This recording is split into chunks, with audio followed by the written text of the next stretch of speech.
The Crop Updates Committee asked me to give a talk on priorities for pest management for the 2013 crop. Now, in order for us to be able to prioritise pest management for the upcoming season, you actually have to know what's going to be there. One of the things that we have been trying really hard to do is to link historic Pestfax reports to the pre-season environmental conditions, that's rainfall and temperature, and use that to try and predict what years we're going to get an influx of pests. That actually hasn't worked for pests that move aerially, like the flying pests, and that could be due to a number of reasons. The sheer variability between seasons, and you've only got to look at Pestfax map to see how variable the seasons are, or because we're actually not capturing reports. Now, for those of you that aren't aware, Pestfax is an email service that runs during the growing season. It's run by the Department of Agriculture and Food, and anyone can subscribe to it and anyone can report to it. Anyone can actually go onto the Department of Agriculture website and look up Pestfax and Pestfax map and make a report on Pestfax map. The area that you report on cannot be seen by a member of the public. It remains confidential. We can see it, but you have to go through a long rigmarole to actually see the exact coordinates. If you are not comfortable in entering the exact coordinates, the nearest locality is fine, but the more reports that we can capture, the greater our ability will be to predict where the flying between years is the resident pests. These are pests that are weak flyers or don't have wings, and these things are like the European earwig, which was introduced originally from Europe into WA and has spread to a lot of our cropping country. But if they were there last year, they will be there again this year. Weevils like Desiantha weevil, the small lucerne weevil, the Fuller's rose weevil, which we haven't heard of much in recent years in Pestfax, but they are present year in and year out in paddocks. Even if control measures have been put in place, you can still find them in the following year. That means you need to plan management strategies based on what happened last year. One of the things that I have been using Pestfax and reporting services from the Department of Agriculture is to look at what new and upcoming pests are actually out there. One thing that I have personally been getting a lot of phone calls and inquiries, and so far counting to 3 this year, is snails. Now, most people go, well, that's just a South Coast issue. And I looked at where these reports came from, and this is not just Pestfax reports, this is reports from telephone inquiries, from AgLine, from people's personal databases, and you can see that there's a general trend of increased reporting of snails, and I have tried to take out any home gardeners or horticultural inquiries. And there's been definitely an increase in the number of snail inquiries that are coming to the department. So what I did was I mapped where every single report came from, and you can see that there's actually a widespread. The snail that I'm more concerned about is the small conical snail. This snail does not have a preference for soil type. The vineyard and the white Italian have a preference for soil type. The more alkaline the soils are, they'll survive. In acidic soils, they won't. We do not see that same preference for the small conical snail. And that's the one I thought I'd just bring to everyone's attention, because the management of this pest does impact on the management of pretty much of all pests. The interesting thing about these snails is they all came from Europe in the 1890s. Pre-1980, they were not found in Victoria and New South Wales. Only Western Australia and South Australia had them. We now find them in Victoria, New South Wales. They're increasing their distribution in South Australia. You're finding them in areas which are very similar to the Central Ag region. The other place where I wouldn't have expected to find them is South Africa. The only area in South Africa where they do not predict the small pointed snail to actually occur is areas where there's high humidity. And so that really does suggest that it is quite capable of surviving in a number of environments. The 10 farmers that Jeremy Lemon from when he was at DAFWA in Esperance, he's now in Albany with me, and Andrew Heinrich now have worked with, they have one story to tell, and they got the snails from somewhere else. It either came from the neighbour's paddock or they brought them onto the property themselves. And we do know that people who have had machinery dumped on their property, it's had snails on it, they have spread. We have a planting that was done in Esperance in 1995, there was snails in the tube stock. In 2008, the farmer noticed snails in his paddock. It took that much time, and today you can still find them. I don't know whether you can see that quite clearly, but that little white thing is a snail in a perennial grass, and that's where they're surviving and moving into crops. And this is the thing for most resident pests. It doesn't happen overnight. Their numbers do increase, and it's our agronomic systems that can cause their numbers to increase. One thing we have noticed with snails is that pre-1980 they were not a problem. The research that's been done with CSIRO found that from 1980 to 1990, it was actually the increase in minimum tillage and the increase in soil moisture which led to greater survivability of snails. What we've found in Western Australia, it's been where we've got lots of minimum tillage, a lot of stubble retention, and that's been combined with liming has increased the survivability of the snail. Now, a lot of you may not be aware, but snails eat dirt. Not only do they consume green plant material and cause crop damage, they also feed on dead organic matter, and it's the feeding on the dead organic matter and the soil particulate matter which contains calcium, which increases their shell size, the shell's thickness, and makes it more likely that they'll be able to survive a hot summer. But what you may not realise is they also, if they have available calcium, they increase the calcium that's available to their unborn babies. So once they're born, they're actually born with thicker shells, and that increases their survivability for the following year. So what? Well, growers that have had a problem with snails said they noticed them over a range of years, either as a grain contaminant or just started to notice them in paddocks. And the reports were, well, we did think they might be a problem. And you can see these are the thresholds that the Department of Agriculture have developed in conjunction with South Australia, the South Australian Research Development Institute. And what we've found is that if you have those thresholds before the season begins, you're going to have a problem in your following year's crop, or the following season's crop. And the only way to control the snails is to break their life cycle and to stop the next generation from being born, and that's easier said than done. Snails lay eggs after mating, 2 weeks after mating, and that occurs when the opening rains happen in autumn. You need more than 5 mils of rainfall for snails to start becoming active and to start mating. Those eggs then take 2 to 4 weeks to hatch, and those little snails will survive quite happily under stubble, and in spring they'll either climb up onto standing stalks or go under stubble, and that's in spring to summer is when they form a coat in the actual shell which protects them from desiccation over the summer period. The only controls that we have found that are relevant to Western Australia, a lot of you will be aware of the bash and burn and bait 'em strategies from South Australia.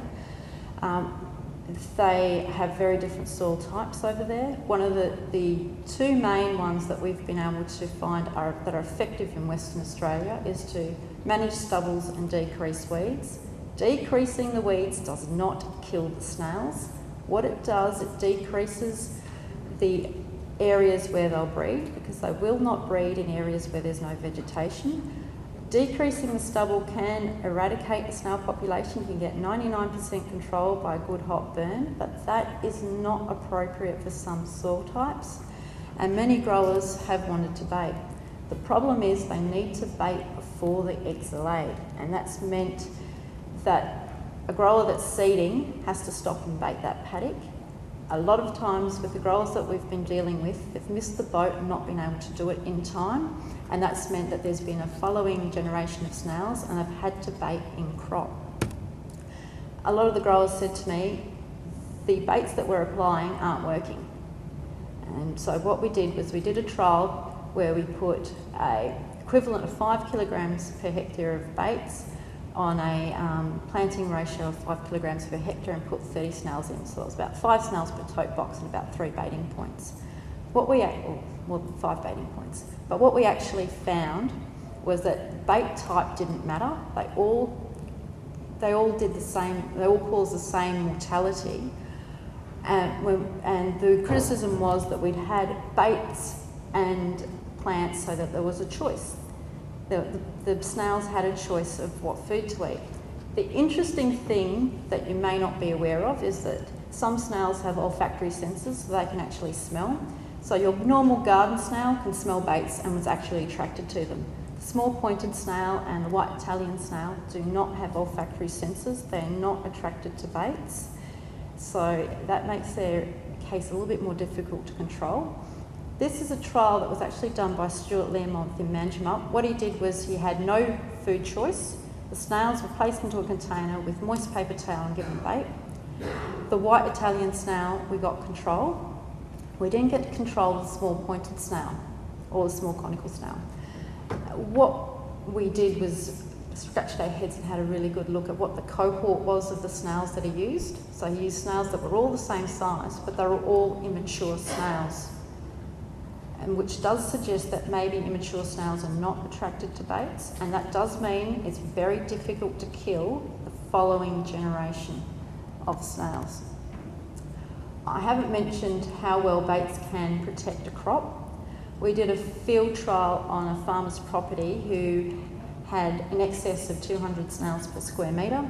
He seeded canola at 5 kilograms per hectare, and we baited at 5 kilograms per hectare using only one time of baiting, and that was just at seeding. And basically what you can see is that after 20 days, the control had a lot less fuel plants than the baiting sites.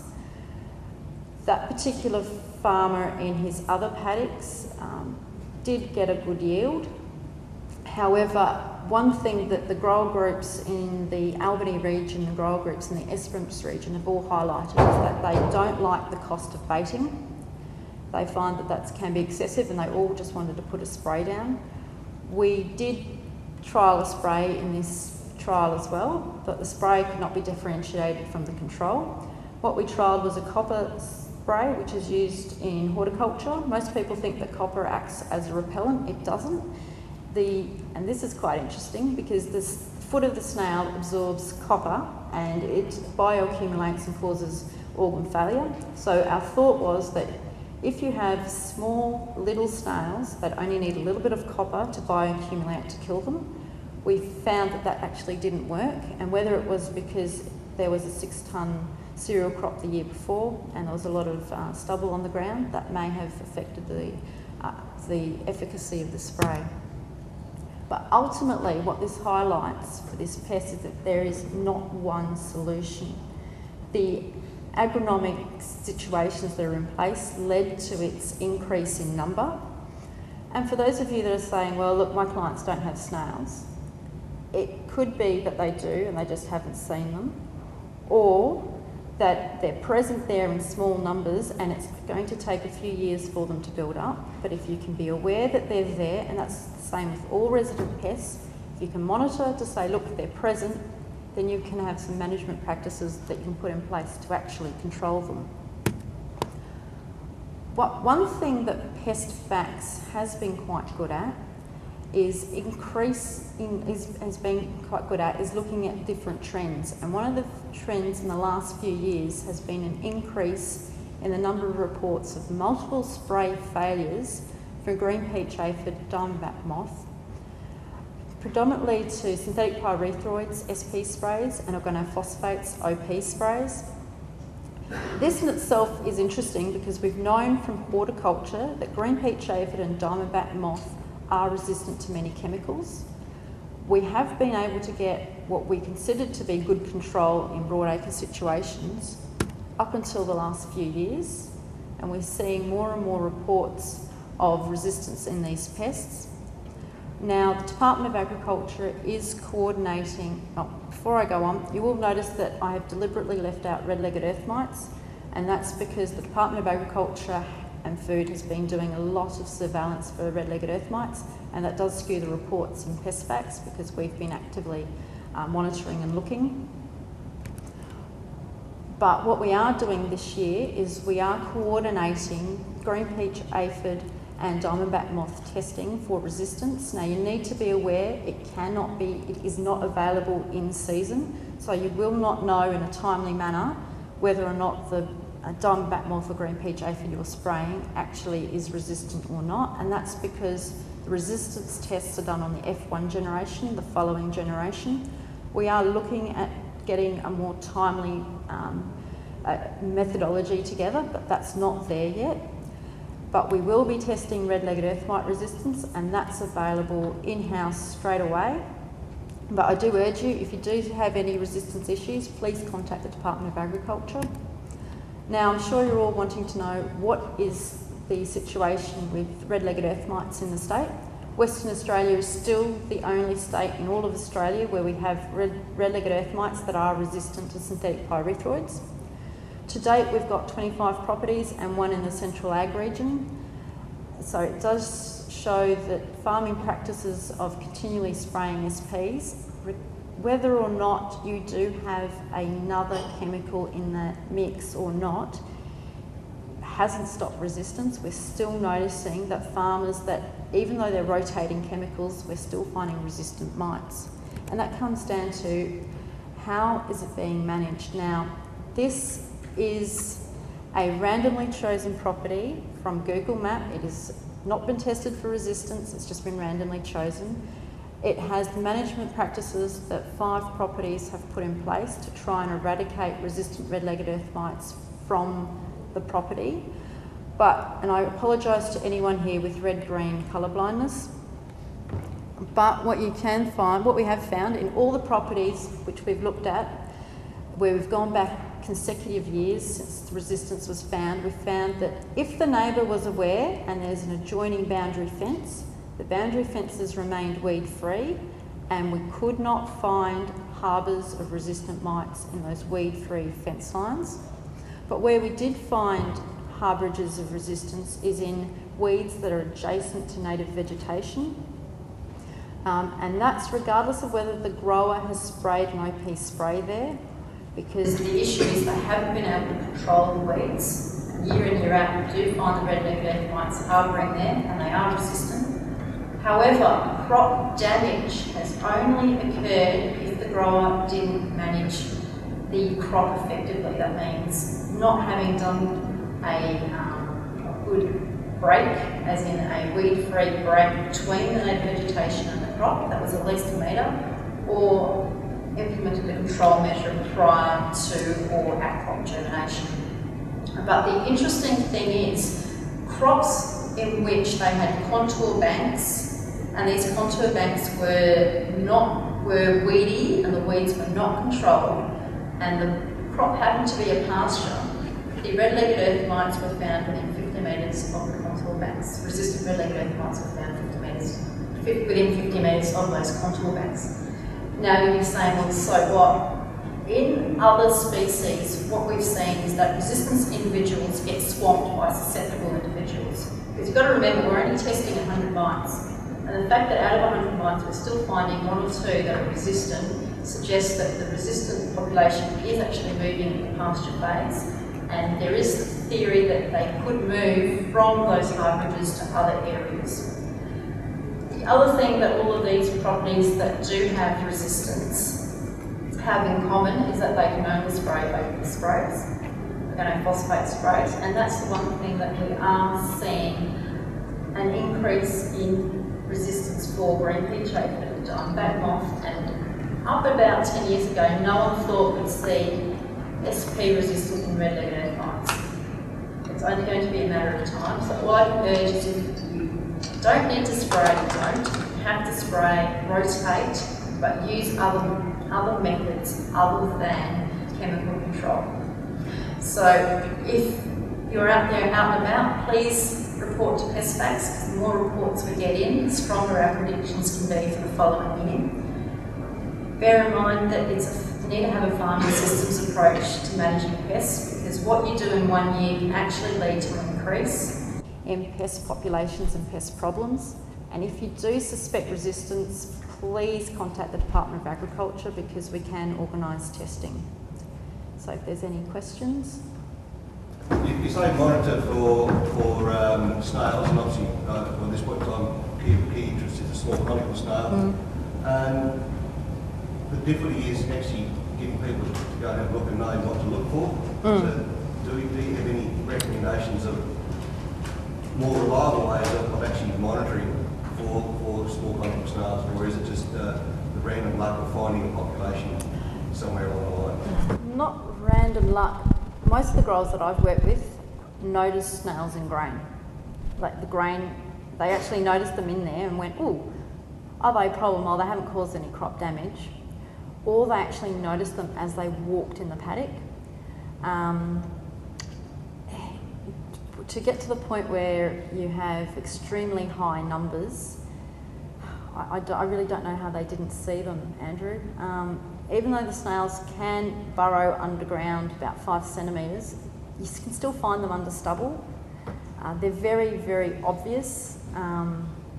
Maybe it's just getting people to get on their hands and knees and look, because the one grower who I've worked quite closely with, he missed the snail damage because he thought it was something chewing it, so he sprayed alpha cypermethrin. He didn't actually get out on his hands and knees and look under the leaves to see that they were coated in snails. That's the difficulty of getting people out to look, because where you've got thousands of hectares to spray, and the damage of snails looks very similar to caterpillars and all other things. It is hard to get people to stop and look. Yeah, but I guess the one thing, like the call that I had this year, was a grower who noticed snails in his grain. And that's been a common trend, is that noticing snails in grain. Not necessarily to the point where you actually have to clean the grain, but just noticing them. And that probably should be one of the trigger points. Okay, so I'm a farmer that's just found a stack of snails. What is the first thing I do leading up to next year? Leading up to next year, depends how much stubble have you got on the ground. And depends on the soil type as well. Because someone mentioned moldboard ploughing, that works very well on snails that are in sandy soils. But again, there are other effects that come from that. It really does depend on how good your weed control is. Control the weeds. Because if you control the weeds, you decrease available food sources, especially if you have a wet summer. But you also decrease areas for them to breed in the following year. Monitor. Seed the crop as per normal, but what we've been trying to get growers to do is to seed at a higher seeding rate, so you can actually afford to lose some plants, and then do multiple baiting events where you increase the number of bait points rather than increasing the kilogram per hectare of baits.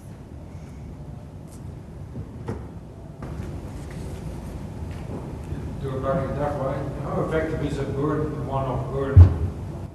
A one-off burn can, if it's combined with really good weed control, can cause a 99% decrease in snail populations.